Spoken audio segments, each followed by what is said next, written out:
You're listening to the Rebel Connect podcast, powered by Rebel Strength and Performance. Community isn't built by luck. It's built by people who show up every day, take risks, and create real impact. I'm Derek Talish, owner of Rebel Strength and Performance, along with co-host Melissa Jaquinto.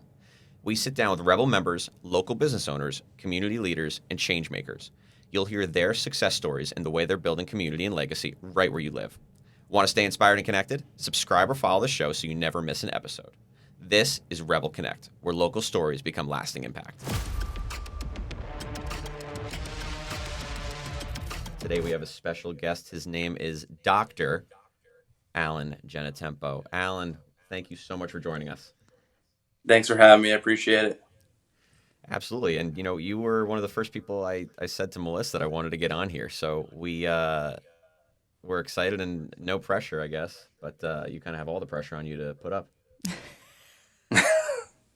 No, it's all good. We're gonna have fun with this. It's all gonna be good. Yes. So technically, as I alluded to, Alan is a doctor. Alan, why don't you give us a little bit of a background of your profession, which is acupuncture. Not many people know about it, I know, but I'd love to give our listeners a little bit of a view on what you do and how you help people. Sure. Yeah. So I have a clinical doctorate in acupuncture. All right, and I specialize in the treatment of pain, any sort of pain condition, so orthopedic disorders of all kinds. I work with athletes as well as weekend warriors. My goal is just to help people get back to doing what they love as fast as possible. And with acupuncture, what's great about it is there's no medication involved. It's minimally invasive, so a lot of people can get better pretty quick without having to do these crazy procedures or take a lot of medications to get pain relief, get long-lasting relief, get back in the gym, and live an active lifestyle. So that's kind of the gist of what I do. Yeah. So, Alan, obviously you've been in the fitness space for a while as well. What kind of led you to acupuncture? Why did you want to get started in that? Just tell us a little bit about your background and how you started your own business there. Yeah, so obviously Derek can attest to this. This is how we first met. Me and Derek, we worked in a gym together out of college, and we would have long hours together, training and stuff like that. And I always knew I wanted to do something in like rehabilitation. So there was a practice in the gym called Fairfield Wellness and Physical Therapy. Shout out Jimmy, Sean, and Morgan. Great guys. We had a lot of fun together. We used to hang out a lot. I just love the environment that they brought and the the intensity and the energy they brought on a regular basis. And it's something I wanted to do. And I always wanted to, at that point, I knew I wanted to have my own practice. And then I met this guy, Morgan. He's an acupuncturist, and we had been talking, and he did some treatments for some arm pain I was having when I was playing baseball in college. And I was just amazed about like how fast the pain went away and it didn't come back. And I had been doing physical therapy, chiropractic for years, and it was helpful, but I never got those like quick results that acupuncture brought me. And it kind of led me down this rabbit hole. I knew nothing really about it. And I started researching and, learning a little about it. I still knew nothing. And I remember I did my interview at this college I went to, and I was so nervous. And I was like, I don't even know what I'm nervous about. I just knew so little about it. And when I got into class, I remember being so overwhelmed, and then finally it kind of started clicking on how the body is supposed to function, how acupuncture helps regulate just normal physical behavior. And and then at that point, with my athletic background, I knew I wanted to do some pain management orthopedic work, and that's kind of where it led me to today. So when I graduated acupuncture school, while I was doing my doctorate, we had found a space in Nutley where I grew up, and we started building it out while I was finishing my doctorate program. It took about 3 months, with the help of my parents and, of course, my family. We kind of tag teamed it and built out the space together. So when I got my license in the mail and I finished my doctorate, I literally got it in the mail, and I think I started practicing. It was like April 1st. Like, we literally started April 1st of 2019, and we haven't looked back since. And now we have expanded into Fairfield. So we have a second office location in Fairfield, and that's where now I live with my family. So it's really great to be a part of two communities and help affect people's lives in a positive way. And I love your your background, your story, obviously, with working together through the gym industries and whatnot, it led you to where you are. And my first question is, what led you to want to open up your own business as opposed to going to work with somebody else right out of school? Because that's a hard thing to, number one, have this new discipline that you're ready to share with the world. And, number two, kind of like, all right, like, here's the second level of that. I'm going to open up my own business on top of it. Yeah, it's a great question. My field, there's not a lot of acupuncturists. There's not a million jobs out there. A lot of small clinics, sometimes just solo practitioners. So I kind of got that vibe early on in school. And in right around year two, I started like writing up a business plan for how I wanted to practice and how I wanted to build a business. So I kind of just like slowly did that over the next 2 years. So I didn't rush into it, and I kind of had all my ducks in order. And then, I said to myself, I'm going to be 26, 27 when I graduate. I'm young enough where like I can take this risk and leap into private practice by myself. I'm sure I'll take a lot of hits along the way, make a lot of mistakes, but when I'm, 30, now I'm 34, I think I'll be comfortable enough now where like business just feels more comfortable, and I know a lot more about treatment and stuff like that, and I can help more patients. So that was kind of the gamble and the risk I took then, and I'm happy I did it. There sometimes I'm like, I what I miss the most is maybe working with a team of people like that are like-minded, other rehab practitioners and stuff like that. And I did do that before COVID. I did do like some per diem work with some a couple offices, like half days where I would work with the team. It was nice. It was fun. And then after COVID, those places actually closed up. So, I kind of just went full steam ahead into my own practice. But it was nice to be able to work with people and then learn some things that like I might not have learned on my own. So I do appreciate the time I did spend doing per diem work at other clinics for sure. Yeah, and that's always something I've appreciated about you. As a lifelong learner, I definitely always appreciated that you were always continuing to further your education. Like Alan, perfect example. Dr. Allen will come to our Rebel in services, and he'll come to our events, and he'll be at the education. So he'll not only diversify his knowledge through acupuncture and those events, but he'll also be in the gym space too. So it's something that he appreciates and knows that it's a part of the whole picture, Alan. That that's a huge thing. And my next question that I'm kind of thinking about here is your treatments at this point. You opened up a while ago. How many treatments have you done? Do you know? Is that a silly question to ask? No, it's not. And it's funny. I was just like curious this past year. So right at the end of 2024, I looked and I had done 10,000 treatments in just a little over 5 years. So we're probably closer to about 12,000 now. So I've delivered a lot of treatments, which is good. You do a lot of things for a long time. You learn a lot of things about yourself as well as how the body functions.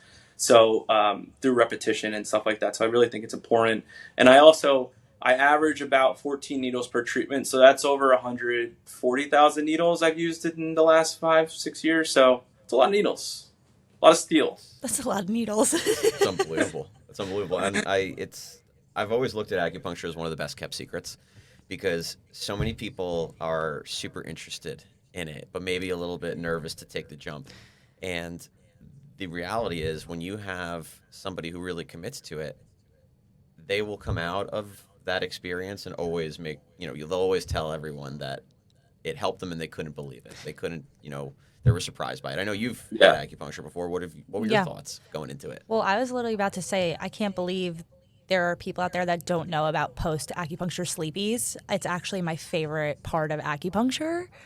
So basically, after acupuncture, I get super tired and take the best naps of my life. It's incredible. Alan, explain to the people why this happens. Yeah, it's a great point. So the acupuncture nap is real. Basically, the reason why that happens is acupuncture is one of the best ways to regulate what's called the autonomic nervous system. So the autonomic nervous system is like fight or flight, which is a term people kind of understand. It's a stress response. And then there's also the other end, parasympathetic, which is rest and relaxation. So a lot of people live most of their life, or if you're commuting to a job and you have kids, I'm sure there's a lot of stress in your life. A lot of people live in this sympathetic state. So when the needles go in, there's this chemical process that goes on that actually relaxes the body down and brings you out of a sympathetic state into more of a parasympathetic state, so that you can be more calm, more relaxed, less stress. So that is one of the best reciprocal benefits of acupuncture, that a lot of people don't know about. But when people come into the office all the time, they're like, I'm like sleepy and I'm tired, and I'm like, yeah, that's good. That's a good thing. Helps with healing process. When you're in this heightened state of stress, your body can't heal well. So that's kind of the issue too. Yeah. I was I was convinced when I first got acupuncture, Alan helped me with low back pain. I was convinced that first couple treatments my favorite part about it was that I took a nap. Yeah, it's the I would best. lay down and I would get treated for my low back. I would take a little nap, and then after third treatment, I'm realizing that my back is starting to really feel a lot better. And I guess I have two questions with that. Is it normal to have a couple treatments first before you start to have relief, or do you find that your patients typically get relief right away? Like, what's the expectation for you as a practitioner? Yeah. So that is one of my most important jobs, is setting expectations early in the treatment process. It is like any sort of rehabilitation, so chiropractic and physical therapy, it is a process. So there are patients that get really good results like right away. But I would say that's far and few between. It's not the most common thing. Um, but you do get those outliers that do feel better after 1 to 2 treatments. They're like, wow, I feel amazing. And it just depends on the mechanism of the injury. If you're dealing with like an elbow strain or like a tightness where it's like palpable and you could feel it, yeah, you could needle that and it'll feel like 50% better overnight. But when you're dealing with like a chronic injury where you've had knee pain for 3 years and you had ACL reconstruction and you don't live such an active lifestyle, those things can add up, and the pain is not going to disappear overnight. So it is a process to it. So one of the hardest parts of my job is setting the expectations for how many treatments are you going to come in to the office, because that is like one of the most common questions. So it's based on like whether it's acute or chronic, and again, how long you've been dealing with it for, what kind of lifestyle do you live, what's your diet like. Those are a lot of really important questions that like we can kind of like look at that and be like, okay, well, maybe it only take 12 treatments, maybe it only takes 6. But we have to answer those hard questions first before we can really give people an accurate idea of how long it's going to take. Absolutely. And that kind of segues into my next question. Obviously, as a small business owner, there are a lot of struggles that go into that. So obviously that's one of yours involving clients, but what are some of your biggest struggles with owning your own business and growing it? Yeah, that's a good question. The running of a business is it's not a cheap endeavor. I don't think a lot of people realize like the moving parts behind the scenes. Like treating patients is the easy part. It's everything else in between. I work with insurance, so submitting claims, taking care of the admin work, marketing the practice, doing social media. Like there are so many things that actually I haven't told many people this, but yesterday I was walking into my office and I accidentally broke the glass door walking into my thing. Like it's just like these little stupid like things that pop up, but they happen. So and then you're like, that's how I started my day. I mean, I guess it can't get worse than this. I don't know, but yeah, I mean, so it's like these little things, like everything moving smoothly until it's not. So that's kind of like there's a lot of curveballs thrown your way a lot of the times. You have to be able to adapt, and that's kind of the hardest part about business in general. I need to know how you broke the glass door. I was carrying a portable massage table I used for an event last week, and I didn't even realize it, but I struck it and it literally cracked the entire bottom, and I was like, oh. That's okay. Derek also broke the Rebel front door. Oh yeah, I do trying to remember bring that. his kids to the car. Oh god, I don't even Shattered know what it's it. going to cost me. Yeah, it's going to be expensive. So Actually, up for debate, Melissa. Positive I'm vibes. sure that's what happened. We are sure. Oh my. Um, another thing that I was thinking about, Al, is, with being a solo entrepreneur, do you find that some bigger decisions are a little bit more challenging to make for you? Yeah, I one of my hardest things is I struggle with indecisiveness like very regularly, and I think that's the hardest part about being in solo practice is you don't really have that soundboard to tell your ideas to and stuff like that. So it is difficult, and what I will say is, ripping the band-aid off is such a relief in the when you actually finally do something that you've been like sitting on for a while. It feels so good because you're just like, why didn't I do that like last year? And for example, I just hired this new reception team after the one I was using before wasn't great, and I'm like, and the new one, they take like intakes, they do like almost like a discovery call over the phone, and it's just like saved me so much time and just like the effort of it. And I'm like, what was I like for 2 years? I could have been doing this. It's just like those little things, you kind of sit on, you dwell on it, like, should I do it, should I not, it's expensive, is it worth it, is it going to increase my revenue, yada yada yada. And sometimes it's just better to try it out and see if it works for 6 months and then take it back later. So I'm doing a better job at that, but I need to do more of that for sure. No, it all makes sense. Absolutely. And, we're thrilled. I know you said that you started out in Nutley. We were thrilled when you opened up in Fairfield. That meant that we would be able to refer people to you a little bit more easily. The commute is better. You're around the corner. Literally, your house is right around the corner. When did you move into Fairfield, and what have you liked most about the community? I know you're not a lifelong Fairfielder, but sometimes you act like you are. What have you liked most about the Fairfield community? Well, let me start off by saying my mom grew up in Fairfield, so she's lived in Fairfield since she was born, so 1962. My grandfather built a house here in 1957, and I bought my mom's childhood home. So that's where me and my wife live now. It lived right on Hollywood Avenue in Fairfield. We have two daughters that we raised there. It's a great house, and we updated a little bit, made it more modern. And so Fairfield's been my second home for a very long time. Spent a lot of time here as a kid. And then my first job, like I said, with you was in Fairfield. So it just, it naturally felt right. I knew the town really well. I didn't really know the people as much. That's kind of like the big thing is like knowing people in the community. Like in Nutley, it was easy. I felt like easier to start a business there because I knew a lot of people and they kind of spread the word. In Fairfield, I knew less people, but you guys have been a great resource, of course. So it's been great. I love Fairfield. It's an awesome town. Yeah, I mean, what I love is I feel like the town, like, because it's so flat, like people are more active here. They do a lot more walking. I see a lot of kids on bikes and kids walking around and stuff like that. It's really an awesome thing. So I appreciate the active lifestyle that people live here. It's a really great thing to see. Yeah, I actually never thought of that before, but I completely agree with you. Like Hollywood Ave is a famous street that you see everybody walking on or biking on.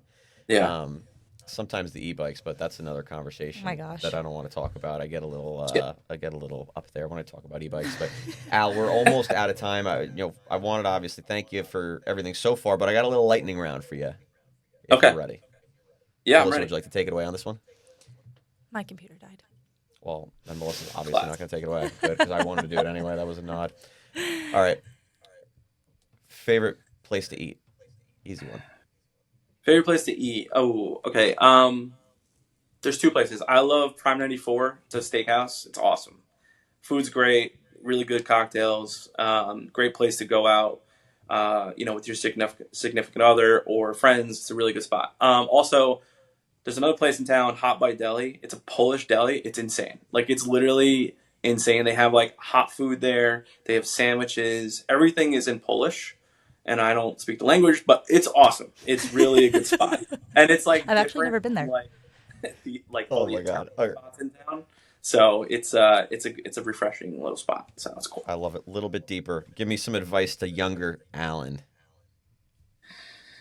Man, take more risks. I think that's a thing for everyone. When you're in your like teens and 20s, just like if you're on the fence about something, just do it. Most people nowadays, they live with family, until like they're 30 or whatever. So it's just like this is the time in your life where you can do those things and take the risks. And be adventurous, because when you get a little bit older, it's harder to do that, especially when you start to settle down, have kids, get married, stuff like that, buy a house. It just, everything gets more expensive. So your ability to do things that are quote unquote riskier become harder to do. So that would be my recommendation. And talking to my younger 10-year-old, 10 year ago self. So Good advice. And last one out. Not everybody's a book reader, but I know that you're a podcast listener. So give me a recommendation to, let's see, a recommendation to we'll say, young entrepreneur of any kind.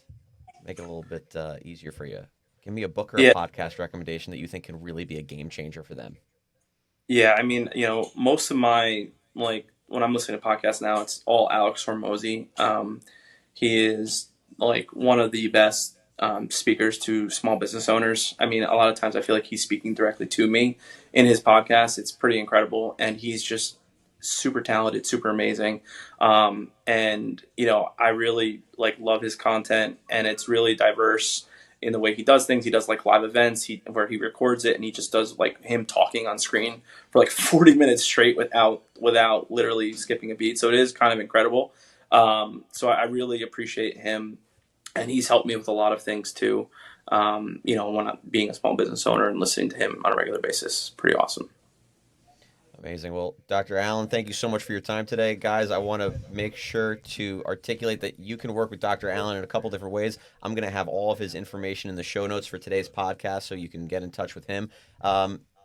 Is website the best way to get in touch with you, Allen? Is there another way that you prefer in terms of if somebody's looking for some treatment? Yeah, so my website, is a great way to find me and contact me. There's a page that goes right to my email, so people could reach out. But also, I'm on Instagram too. I try to post like educational things, as well as kind of keep things quirky and fun as well. So that's Dr. Alan Genitempo on Instagram. Yeah, so that's how people can reach out to me. DM me on Instagram, and reach out to me on my website for any information about treatment. Excellent. Well, again, Dr. Allen, thank you so much on behalf of Melissa and I. Have a great rest of your day. And guys, thanks for listening.